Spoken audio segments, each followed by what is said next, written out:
বন্ধুরা, পরশুরাম ধারাবাহিকের আজকের পর্বে দেখানো হয়েছে পরশুরাম বিজিত লাহিড়ীকে বলে, আপনার সাথে মুখার্জি বাড়ির মেয়ে আয়ুষী মুখার্জির যোগাযোগ কি করে হলো, কি করে আপনাদের প্রেম হলো, আর কার মাধ্যমে আপনাদের বিয়ে ঠিক হলো, আমার সব ডিটেলস চাই। বিজিত লাহিড়ী বলে, তার আগে আপনি বলুন আপনি কে, আর আপনার কণ্ঠস্বর আমার এত চেনা কেন মনে হচ্ছে, কী হলো উত্তর দিন। তখনই পরশুরাম বলে, বিষ্ণুর ষষ্ঠ অবতার পরশুরামের হাতিয়ার ছিল কুঠার, আর এই কমন ম্যান পরশুরামের হাতিয়ার প্রহার আর চেম্বার। এটা শুনে বিজিত লাহিড়ীর মনে বেশ খটকা লাগে। কণ্ঠটা এত চেনা, কিন্তু কার কণ্ঠ সে মনে করতে পারছে না। ফোনের ওপাশ থেকে পরশুরাম বলে, আমি জানি কর্ণ চ্যাটার্জির মাধ্যমেই আয়ুষী গাঙ্গুলির কাছে আপনি পৌঁছে গেছেন। কর্ণ চ্যাটার্জি আপনার বিয়ের ঘটকালি করেছে কি, তাই তো? তারপরেই সত্যজিৎ মুখার্জি, জিৎ মুখার্জি আপনাদের এই পুরো বিষয়টাই জড়িয়ে গেছে। আপনার বাবা, যার নাম বিমল লাহিড়ী, নর্থ বেঙ্গলে আপনাদের বাড়ি, সেখানে আপনার বাবার ছোট্ট মুদির দোকান ছিল। সেই জায়গা থেকে আজ আপনি এত সম্পদের মালিক কি করে? ব্যাংকক, দুবাই, আবুধাবি সব জায়গায় আপনার কোম্পানি আছে। কি করে আপনি এত সম্পদের মালিক হলেন? বিজিত লাহিড়ী বলে, দেখুন এইসব বিষয়ে আপনি আমার লয়ারের সাথে সব কথা বলবেন, ওকে? পরশুরাম তখন বিজিত লাহিড়ীকে বলে, এই হ্যালো মিস্টার, আপনি হয়তো জানেন না আপনার বাবা বিমল লাহিড়ী সে এখন আমার কাছে আছে, তুলে নিয়েছি তাকে। বিজিত লাহিড়ী বলে, হোয়াট, আপনি আমার বাবাকে তুলে নিয়েছেন, কিন্তু কেন? পরশুরাম বলে, আপনার বাবা, যে কিনা আপনার মুখ দেখতে চান না, তার একটাই কথা, আপনি অসৎ পথে চলে গেছেন। চিন্তা করবেন না, আপনার বিয়ের মণ্ডপে সঠিক সময়ে আপনার বাবাকে নিয়ে হাজির হব। আপনার বাবা আপনার স্ত্রীকে আশীর্বাদ করবে তো? আপনার আর কর্ণ চ্যাটার্জির বিজনেস খুব একটা সোজা পথের নয়, তাই না? গোলক ধাঁধার মতন আঁকাবাঁকা। আচ্ছা, কিসের বিজনেস করেন বলুন তো?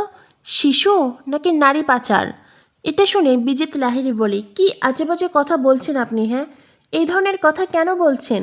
আপনি কি আমার সাথে মজা করছেন? মজা করছেন আপনি? পরশুরাম বিজিত লাহিড়ীকে বলে, শুনুন, আপনার ব্যাপারে সব তথ্য আমি জানি। 24 ঘন্টা আপনাকে নজরে রাখা হয়েছে। বিয়ের মণ্ডপ অবধি আপনি পৌঁছাতে পারবেন না। আর হ্যাঁ, আরেকটা কথা, আপনি পালানোরও কোনো প্ল্যান করবেন না, একটা কথা মনে রাখবেন।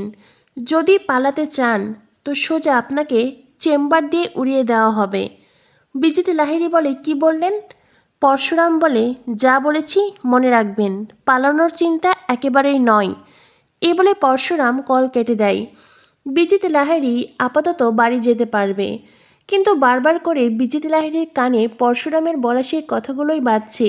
বিজিত লাহিড়ী চোখ বন্ধ করে বুঝতে চেষ্টা করছে, এত সময় সে যার সাথে কথা বলল, কেন তার গলার স্বর এতটা চেনা মনে হলো, কেন, কোথায় শুনেছে এমন কণ্ঠস্বর? তখনই বিজিত লাহিড়ীর মনে পড়ে শিবপ্রসাদ গাঙ্গুলির কথা। বিজিত লাহিড়ী মনে মনে ভাবে, আমি যার কথা ভাবছি তবে কি সেই তটিনী গাঙ্গুলির বর? কিন্তু এটা কি করে সম্ভব? এদিকে দেখানো হয় তটিনীর কথায় নিশা স্পেশাল ব্রাঞ্চে চলে এসেছে, কিন্তু কোথায় বিজিত লাহিড়ীকে জিজ্ঞাসাবাদ করা হচ্ছে সেখানে সে যেতে পারে না। তখনই সে তপনের মুখোমুখি হয়। তপন নিশাকে বলে, এ কি, আপনি আপনি কাকে খুঁজছেন? নিশা বলে, আমি বলরাম দেবের সাথে কথা বলতে চাই। তপন বলে, উনি এখন জিজ্ঞাসাবাদে ব্যস্ত, আপনি এখানে অপেক্ষা করুন। নিশা বলে, ওকে। ফোনের ওপাশ থেকে তটিনীও সেই কথাগুলো শোনে। তখনই নিশা দেখতে পায় বিজিত লাহিড়ী রুম থেকে বেরিয়ে স্পেশাল ব্রাঞ্চ থেকে চলে গেল। এটা দেখে নিশা তটিনীকে সাথে সাথে ইনফর্ম করে। তটিনী বলে বিজিত লাহিড়ীকে ফলো করতে। অন্যদিকে পরশুরাম আর নিশা দুজনে একে অন্যের সাথে ধাক্কা লাগে। পরশুরামের ফোন পড়ে যায়। পরশুরাম নিজের ফোন তোলে।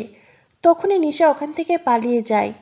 পরশুরাম নিশাকে তাড়া করলেও শেষ অবধি নিশার নাগাল পায় না। নিশা গাড়ি নিয়ে পালিয়ে যেতে সক্ষম হয়। বলরাম, মায়া, সৌরভ পরশুরামের কাছে ছুটে এলেই পরশুরাম জানায়, আমাদের বিল্ডিংয়ের নিচতলায় মজুমদার আঙ্কেলের ফ্ল্যাটে নিশা নামের যে মেয়েটি ছিল, সেই মেয়েটির স্পেশাল ব্রাঞ্চে এসেছিল। ও নিশ্চয়ই বিজিত লাহিড়ীকে ফলো করে এসেছে। সিসিটিভি ফুটেজ দেখো, সেই সাথে অডিও অডিও শোনার চেষ্টা করো, ও কার সাথে কথা বলছিল, কি করতে এখানে এসেছিল।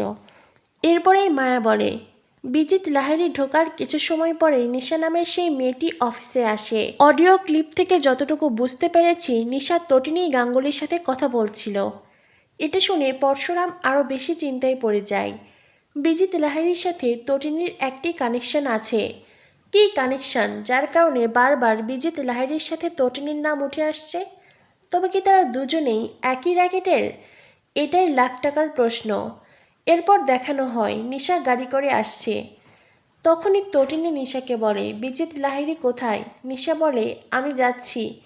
তটিনী বলে, ওকে ফলো করো। তখনই নিশার সামনে পরশুরামের গাড়ি আসে।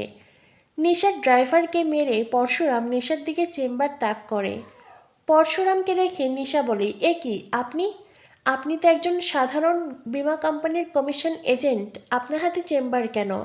আর আপনি আমার দিকে চেম্বার তাক করে রেখেছেন কেন? আপনার এই কেমন রূপ? তখনই পরশুরাম বলে, আমি যে বীমা কোম্পানির সাধারণ কমিশন এজেন্ট নই, এছাড়াও যে আমার আরও একটা পরিচয় আছে সেটা তো আপনি ভালো করেই জানেন। জেনে শুনেও নাটক কেন করছেন? নিশা বলে, হ্যাঁ আমি জানি, আপনি স্পেশাল ব্রাঞ্চের স্পেশাল অফিসার, আপনি আন্ডারওয়ার্ল্ডের ত্রাস পরশুরাম। তখনই পরশুরাম নিশাকে বলে, এবার বলুন আপনি অফিসে কেন এসেছিলেন, আর তটিনী গাঙ্গুলিকে কে ইনফর্ম করছিলেন? আর এটাও বলবেন তটিনী গাঙ্গুলির সাথে আপনার কী সম্পর্ক? তটিনী গাঙ্গুলি কি কোনো র্যাকেটের সাথে যুক্ত? নিশা বলে, আপনার লজ্জা করে না? আপনি আমাকে রাস্তায় আটকিয়ে এ ধরনের প্রশ্ন করছেন, আমাকে যেতে দিন। পরশুরাম বলে, একদম নয়, পালানোর চেষ্টা করলে এখানেই উড়িয়ে দেব। যা যা প্রশ্ন করছি উত্তর দিন। নিশা বলে, দেখুন আপনি আমার সাথে এমনটা করতে পারেন না, আপনি আমার সাথে অন্যায় করছেন। এভাবে আমার রাস্তা আটকিয়ে আপনি আমাকে তুলে নিতে পারেন না। পরশুরাম বলে, আমি সব পারি। এরপরেই পরশুরামের পুরো টিম সেখানে আসে। চারদিক থেকে সবাই নিশাকে ঘিরে রেখেছে। পরশুরাম বলে, ফুল টিম নিয়ে এসেছি ম্যাডাম, এইবার বলুন আমার প্রশ্নের উত্তর দিন, নইলে চলুন আমাদের সাথে। নিশা মুখ খোলে না। তটিনী সে সময় নিশাকে কল করে। পরশুরাম নিশাকে বলে, তটিনী গাঙ্গুলি কল করেছে, ফোন তুলুন, তবে হ্যাঁ, বুঝতে দেবেন না আমরা এখানে আছি। এরপরেই নিশা কথা বলে। তটিনী বলে, সব কিছু ওকে আছে? নিশা তখন বলে, হ্যাঁ সব কিছু ঠিক আছে। তটিনী বলে, তুমি এখন কোন রুটে আছো? তখনই নিশা কল কেটে দেয়। পরশুরাম নিশাকে বলে, কি হলো? তটিনী কোন রুটের কথা বলছিল, উত্তর দাও। নিশা উত্তর না দিলে সবাই মিলে নিশাকে তুলে নিয়ে যায়। অন্যদিকে তটিনীর মনে বেশ খটকা লাগে। নিশা যদিও বলেছে সে ওকে আছে, কিন্তু নিশা রুটের কথা শুনেই কল কেটেছে। তটিনী বুঝে যায় তার মানে নিশা কোনো বিপদে আছে, হয়তো বা কেউ ওকে তুলে নিয়েছে। তটিনীর সাথে সাথে তার বসকে কল করে আর নিশার ঘটনা জানায়। সেই সাথে তটিনী এটাও বলে ফোর্স পাঠিয়ে নিশাকে উদ্ধার করে আনতে। তো বন্ধুরা বুঝতেই পারছো, একদিকে পরশুরাম, অন্যদিকে তটিনী। বিজিত লাহিড়ী কর্ণ চ্যাটার্জির খেলা শেষ করতে একই মিশনে দুই অফিসার। কি হতে চলেছে পরশুরাম ধারাবাহিকে? পরশুরাম ধারাবাহিকের পরবর্তী আপডেট পেতে আমাদের সাথেই থেকো। ধন্যবাদ সবাইকে।